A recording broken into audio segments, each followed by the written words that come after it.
everyone's time. My name is Stephen Martinez. I'm National Development Director. I'd like to welcome you to our conference call today. This is the second in a series of conference calls that we're holding in regards to the Friends of the Poor program, specifically the Friends of the Poor Walk and Run. If you're not familiar, the Friends of the Poor program started in 2008 as a result of conferences and councils asking for ways to increase funding for their special works project. This event was started in 2008, and the funds raised from this event stays locally to help you raise money for your special works project, specifically in your area. Today we're going to be talking about a national media campaign and the role that you play in helping us pull together this important aspect of our event. Today, along with me, I have Nathan Martin, who's our new Friends of the Poor Walk coordinator nationally. We have our National Communication Director, Charlie Henderson, and we also have with us today Ann Steffens, who is our National Media Consultant. So I'm going to turn this over now to Charlie to review some information with you regarding establishing a public relations plan. Take it away, Charlie. Okay, thank you, Steve. Afternoon, everyone. Got a little agenda we'll go through here, and obviously if there's any questions at some point, if you don't want to do that here since there's so many of us, if you need to call myself or Ann afterwards, that's perfectly fine. We kind of started some of this last year, but I know it takes a while on some of these things. There are a lot of little details to work through. So I'm hopeful that today's conference will kind of reinforce some of those issues. We want to talk about the importance of media coverage for the event, especially pre-event coverage. I know that in some cases some of you have and utilize advertising in various venues, and that's fine. I know that that's an expense, obviously, that some councils or conferences certainly don't have. So that's why the media coverage is so very important. Generates what we like to call third-party credibility. The reason we want that coverage, obviously, and especially pre-event coverage, is a couple of reasons. First of all, obviously you have the potential to increase participants, walkers, runners in the event, which means more money to your council or conference. Secondly, it also has the potential to increase people to donate, supporters for the society and for the event. And then you also, as certainly third and by no means least, but you want to highlight the things that you're doing. If you have a good profile of the Society of St. Vincent de Paul in your community, fine, it can reinforce that. At the same token, if people are not that familiar with the society and what you do, this would be a way to highlight that and bring attention to it. Let me talk for a moment, if I may, about who are the people that you want to contact at the various media outlets. If you're talking about a newspaper, depends on the size, and a lot of this is relative to the size in your communities. There are usually reporters who cover a certain geographical area. They might cover a beat, a specific topic or a subject. And you also have people who take photographs for that media outlet, for that newspaper. You want to try to contact those people. Now, I have a media guide, a media directory. We can look those up for you. But a lot of times, you may be very familiar with who the players are in your town, your newspapers, and so forth. And if you're not, you can even go online. Most of even the smaller newspapers have a web presence. They have a presence on the internet. They typically will list who the people are that you can contact. And if you don't know, it's okay to pick up the phone and say, you know what, I've got this event coming up.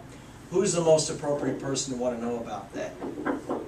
On television, again, as a specific reporter typically.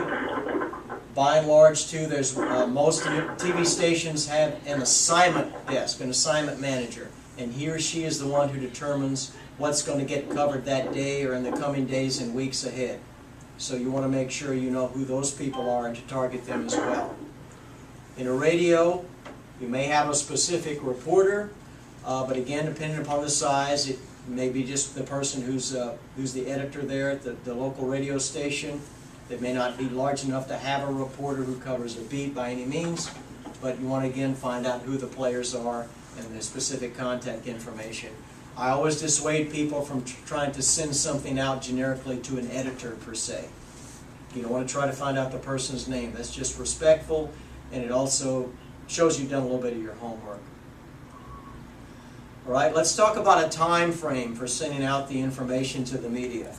At the very least, you want to start about 6 weeks or earlier before the event to send out information so it gets on the calendars of some of these media outlets, all right? Email is perfectly fine. I know some of you may not be as familiar with the internet and so forth, but it's perfectly fine to send something out. In fact, in a lot of cases, the reporters might prefer to have it via email because that way they can download that.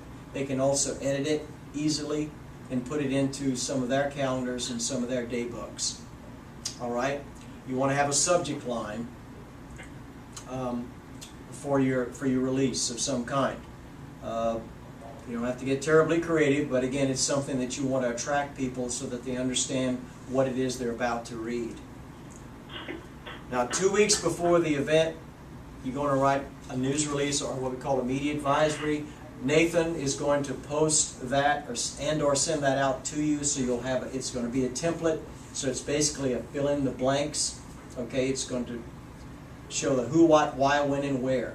Gives a little immediacy to the event so that they know where to cover these things. 1 week before the event, you can email that news release to the appropriate media outlets. And again, you can take it if you want, put it in the body. You can do it as an attachment.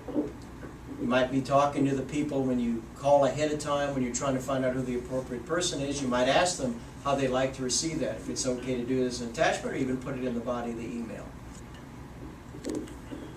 The news release. Let's talk about some of the mechanics of a news release. First and foremost, you want to have some contact information. Whom are they going to contact? And you want to make sure that person, whoever he or she is going to be available. The last thing you want to do is send out a news release or some kind of communications to the media, and let's say the reporter calls back, oh, Bob's out for 2 weeks. That wouldn't be a good thing to be doing. So we want to make sure that you or a designee or somebody is going to be available to answer questions if need be. And that includes a cell phone information as well as an email address. And again, we'll send some of this out to you so you'll be able to see that. Want to get a headline. What's it all about? Okay? Who, what, why, when, where in the headline, or as much as you can put in there. Then we have the lead sentence, which is who, what, why, when, and where. We want to try to put the primary information right up front so they don't have to dig for it or search for it. In the body of the release, past that first paragraph, we're going to have some additional details. Maybe you want to add a quote from somebody, council president, what have you.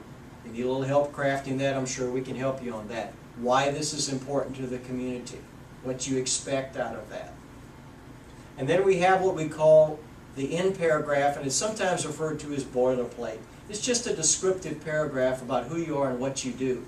We do that at the national office a lot. We try to put the scope of what we do, but we also try to put the dollar value, what the in-kind services represent, how many, for example, service hours we give to people in need. All of those things are important as they relate to your council or conference. It gives the reporters at the other end an idea of, again, the scope and the depth of your operations. It's important to let them know that, especially if they're not familiar with the Society of St. Vincent de Paul in your community. Okay, those are the basic things for that. Then we get into other things that are more in the community realm, such as putting an announcement in your parish bulletin and or your archdiocesan publications. A lot of times they'll take those things gratis, they'll take them in there, they'll put them in. It's important to get them in the parish bulletins and the archdiocesan publications. They're just as important as the other media. Make sure you have a table at the back of each of the masses. If you've got brochures, that's fine. But if you've got promotion, anything for registration, obviously, you want to have people who will do that after the masses. Perhaps make an announcement beforehand if you can get that done from the pulpit. And the church announcements, I know most of the churches do that at the end of the Mass. And, you know, somebody's going to be at the back of the church in a table, signing up people. Please stop by and visit with them. It's important to do. We mentioned about media and media calendars. A lot of the media, even in smaller communities, they have on their website a place where individuals and organizations can post information about their events. They're free, don't cost a dime. It's really more a matter of time and legwork and having someone do that. A little bit tedious, but it's very important. People check on those calendars sometimes to see what's coming up. It's important to get somebody out there who can kind of just sit down there and go through each one of those and start posting that information. I mentioned before about response, having someone there, ability to respond. It's important to respond quickly to reporters. Not only is somebody should be available, but you don't want, calling them back 2 days later. You want somebody ideally to call them back within a few hours. It shows you are responsive to their needs.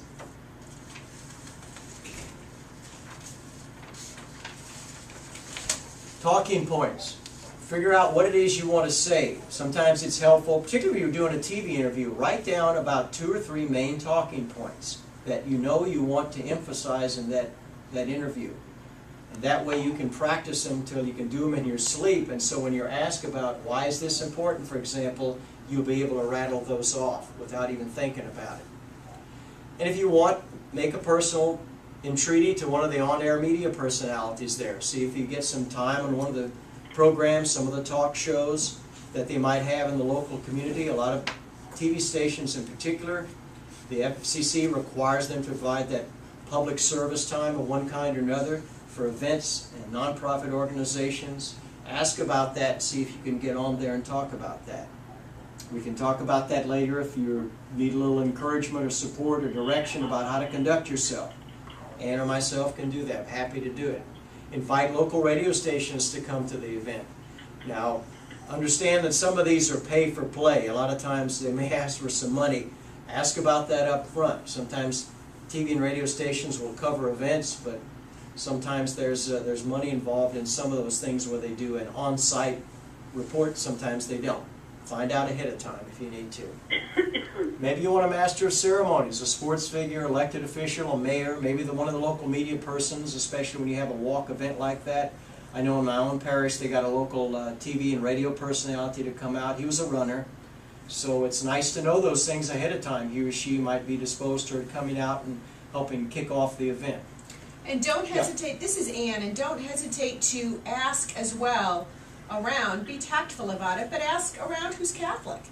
And if you have some radio or TV personalities or some athletes, I think it's fair to to target the Catholic ones and see whether or not they'd be interested and pitch it as a way for them to serve their faith. Thank you, Ann. Also utilize your social media. Whether you have or don't have a Facebook site, talk to the people who do. Get them to encourage the people they know. And anybody who is participating, list the event.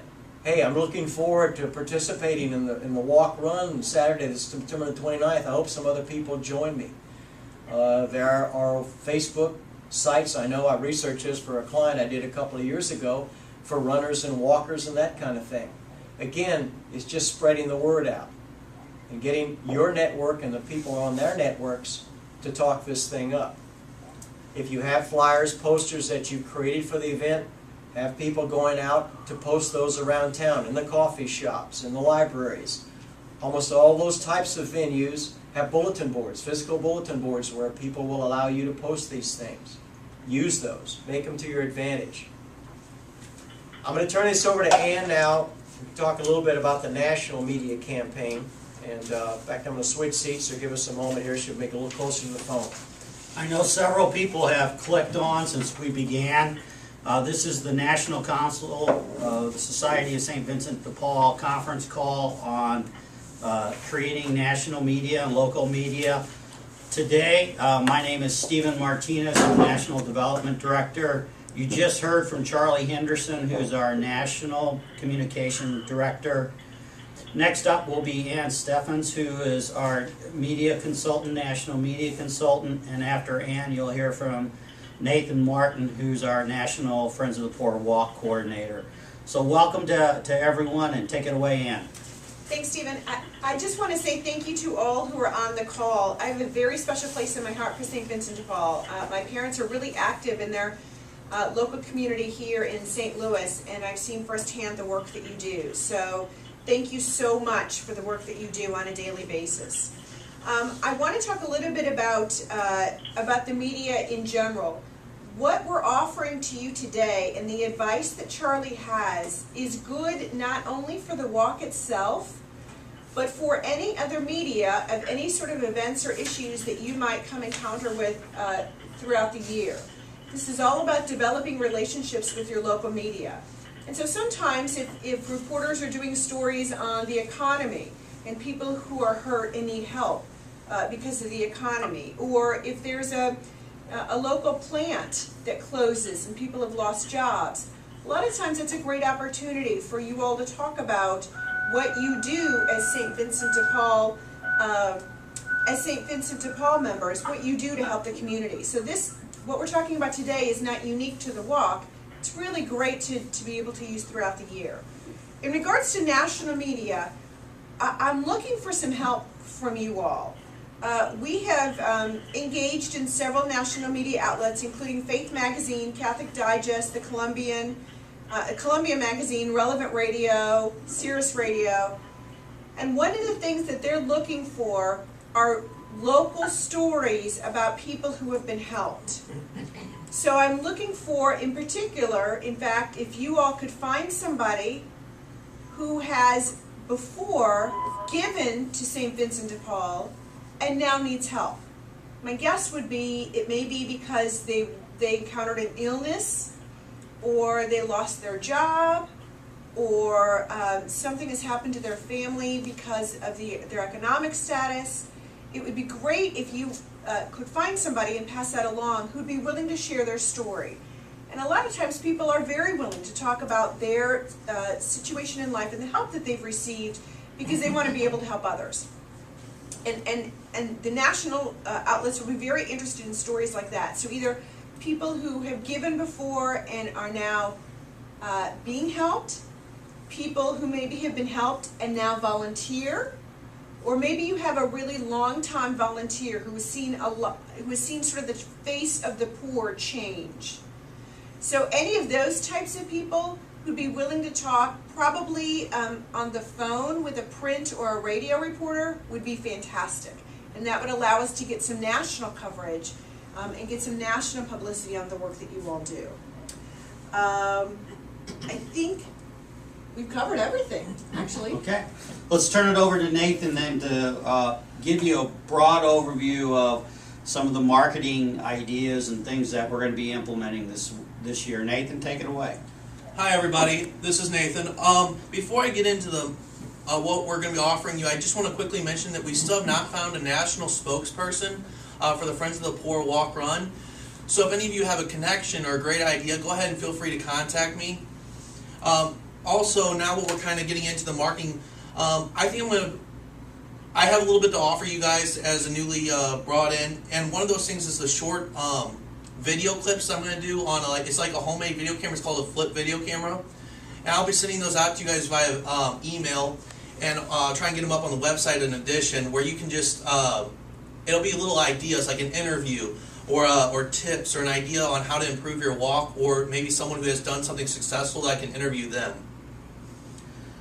Also, I'm working with Charles here in the national office to try and get out in every avenue of our publications stuff about the Friends of the Poor Walk. So in the e-Gazette, try and get little blurbs out, little things like that. So everybody, we're trying to help you out, and this is one way we're doing it. We're also offering these conference calls monthly, and I encourage everybody to go ahead and keep getting involved in them. We've got one on June 27th, another one July 25th, August 22nd, and September 19th. And we're actually videotaping this right now. We're going to try and get that on the website in addition. So we had talked about needing these to be archived, so we're doing that as well. In addition to the minutes that we sent out last time, now we'll have it on video. And lastly, I want to mention that we had some best practices that were suggested in the last conference call. One of the ones that comes to mind is the booklet or program that was used. If you guys can actually email that to me, I wasn't sure who that was. Amidst the hecticness of everybody talking, I actually missed the name of who that was. If you guys have any best practices, success stories, like Ian mentioned, anything at all that you think can contribute or help someone else at another location, please feel free to contact me. Get that to me via email. You can call me and we can talk about it. And that way I can go ahead and get those on the website under the Best Practices tab, and we can all benefit from everybody else's hard work. And hopefully we'll do some excellent walks this year. That wraps up what I have. Questions? All right, what we'd like to do is take about the next 10 minutes and open it up for questions and answers. So if you have a question, just please ask it and we'll do our best to answer it. And if you muted your phone, if you *6, you can unmute as well to ask questions.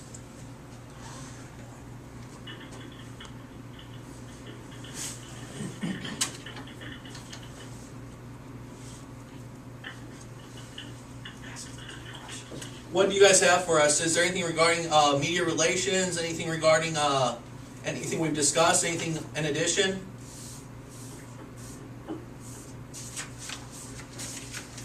I'll throw out a question. This is Jim Gorman. I'm from the Lynn District in the Archdiocese of Boston. And in the early part of the call, there was we were talking about the 6 weeks or earlier before the event to prepare an email with a subject line. Is that just and then 2 weeks before we actually do the media advisory. So this document that we're preparing 6 weeks out or earlier is just a general subject line to the particular newspaper or radio that hi, we're doing a walk and this is what it's all about, and sort of like a general introduction to the walk. Hopefully we've already identified a particular person to send that to. Is that what that was? Just a general statement of what this event is? Let me clarify. And even though I'm a St. Louis Cardinals fan, I will still clarify it for you. Oh, that's cold. I'd be happy to hear that. The 6 weeks or earlier so there are two sort of separate times that we contact the media around this walk. The first time, which is the 6 weeks or earlier, is to get it in the calendar section. So, in the calendar. Correct. So a lot of times you'll actually even fill it online. So say for example you go to the Boston Globe and you want to have it in whatever section that is. You know, if there's a get out section or if there's a religion section that posts things, the activities around religion, anything like the social justice, anything around that kind of stuff, helping the poor in the community. It's the calendar section, and simply all you need is a sort of a who, what, where, when, and then a contact information, and then a quick why, what it is. That's the 6 weeks or earlier in advance. The 2 weeks is to get coverage of the event itself. So that's things like the TV, the radio, the newspaper, when you interact with the reporter. So the first part is to get the calendar information in the media outlet, and the second part is to do the event itself. Does that make sense? Absolutely, Okay. and that clarifies perfectly for me. So. And Jim, let me add this for your benefit and everybody else. I sometimes as a point of contention, I've known people and I've had clients that have done, you know, when they want to call up and ask the reporter, did you get the release, which is really annoying. If you feel terribly compelled to call up somebody on one of these things, what I've usually said is, you know, hi, this is Jim. I sent you a release about this walk. Is there any information I can add to that, or do you have any questions about it? That way it's sort of non-threatening, and it's not like, did you get the release? And I've had you know, reporters say, you know, I kind of vaguely remember that. Could you tell me what it's about, or could you resend it? So, you know, but again, that's a judgment call each time. Okay, good, thank you. Yes, sir. Thank you for the question. This is Ruth from Wisconsin at St. Williams, and my question was, when we had the May conference and you suggested phone calls before we do mailings, I was wondering, when it comes to the mailings, one, is an email of all of the attachments acceptable, or is it acceptable to even do the email before we make the phone conversation? No, you're welcome to send it to them, I think, email. You can just reach out to them that way if you want. You don't have to make the phone call per se. It's just, again, to get it onto their eyeballs so they can actually see this event is coming up. And to clarify, Nathan was kind enough to help me with our list, but you know, that's 70 phone calls just from the locals, and that's I could easily attach another 80 phone calls for locals. Okay, I just want to clarify, what I sent you was actually corporate sponsorship potential, and we're talking about more like the media, like the newspapers and the media. So I understand that it is a lot of phone calls, both media and corporate sponsorship, but they're two totally different entities that have to be reached out to. Okay, so you're saying that I should continue with the phone calls for business? That an email might not be acceptable then, or would be, you know? I'm sorry, could you repeat that one more time? Sure. When we made the list, when you made the list for us of local businesses to contact, there are, of course, a multitude of phone calls that need to be made. Is an email acceptable, or should the phone calls continue? I would say probably the phone calls would be the best bet for that, but have you suggested, or have you thought about doing a committee at all? You can do a committee for both. My meeting starts in 2 minutes. I told them I'd be late. And I asked them to hang on to the meeting for 15 minutes so I can divide up my list. There you go. Okay. Perfect. Great. You know, one of the things this is Jim Gorman again. In our walk, we concentrate on local businesses for contributions to our walk. We don't really do, we haven't really spread the net for anything really outside of our area. And we found that we were extremely successful, not with using mailings, but with person-to-person contact with owners of companies, so that I know, Bill Johnson, who runs the local cleanup. So I speak to Bill Johnson and tell him what it's all about, maybe hand him a flyer or a handout, explaining what we're doing, and then just asking for a donation, whatever it's going to be. And Local stuff, yeah, I'm just letting you know that's what we do. That's absolutely a great idea. That personal connection always helps. Yeah. I'm glad you kind of agree with that. Nathan put together a list of the businesses within 8 miles of St. Williams, and I figured, okay, the local downtown people, we've always walked store to store. Yeah, that's a good idea. Okay. Thank you again. And if anybody else needs those lists, when she's referring to the corporate sponsorship list, what I do is I can go into a database and I can actually narrow down by sales volumes, employees, and a bunch of other factors who might be good potential sponsors for your local area. And so if anybody needs me to go ahead and do that for them as well, feel free to call me or email me as well for that. That's a good resource. Thank you. Yep. Could you give us your email address again? Absolutely. It's nmartin, so NMARTIN at SVdPUSA.org. Thank you. And this is Charles again. I just want to reiterate something too, and I make this clear in my workshops. If you want to send me or Ann something to review, to look at when you draft it up, we're happy to do that. I mention that because, and I make this point in the workshops too, I'm not really good at proofing my own material. Most people are not. And you want to try to avoid those typos and those kind of things, which can be kind of embarrassing. So that's an offer I make to anybody, but just to let you know. Thank you. What other questions do you guys have for us? So this is Kathleen O'Neill from Battleground, Washington, Sacred Heart Conference. And this is our first year to do a walk to the floor. We had a meeting last night, and we're kind of struggling with, this is not about media, this is more about just kind of registering walkers, recognizing that most of the walkers are going to want them to go through the website, of course, but we do know that we're going to have those people who are not going to be comfortable either registering via the website or people who are not going to be comfortable making donations via credit card and so forth.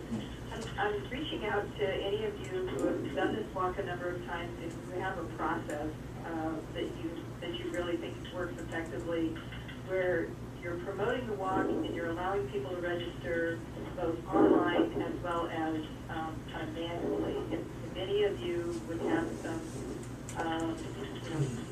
tried and true processes, I would love to hear about them. And I can give you my email if you want to send those to me. Do we have your email, please? Yes, it's HKONEILL, so HK O'Neill @msn.com. Okay. So those of you who particularly have a lot of experience with these walks, like I said, we're brand new and we'd love to hear best practices. Yeah, hi, this is Joe Williams in Point Pleasant, St. Martha's Conference, and I'd be interested in getting that same kind of information when we go to send that out. My email is jtwsvdp@msn.com, and thank you very much for your cooperation. Joe, why don't you say that again? Yeah. Nathan, could we give the information to you that we would be willing to share our information and just either email or mail you copies, and then you can disseminate them or have them on the website or whatever you think is best? Right, we want to develop a best practice section. So those of you who have something you'd like to share, please send them to Nathan, and then we'll put a tab on our website and just keep an eye on it. We'll update it as new stuff comes in. It's the easiest way to, I think, disseminate. I forwarded the minutes from your last call on to my committee, and they really appreciated the story that was embedded in there. Oh, great, thank you. It's an inspiration. So I think more that we can be doing that, boy, it really helps those of us who are newbies. Absolutely. And I really encourage you guys to send me those best practices, because that's how we're going to build this up and make this a benefit for everybody. Does anybody else have any other questions? All right, the next call will be on the 27th of June, excuse me, 1 p.m. Central Time. So we appreciate everybody's participation, and we look forward to having a very successful year. Thank you for your time. Bye-bye. How many did you have on? I had 40. I Is that counted right? 40, yeah. Okay.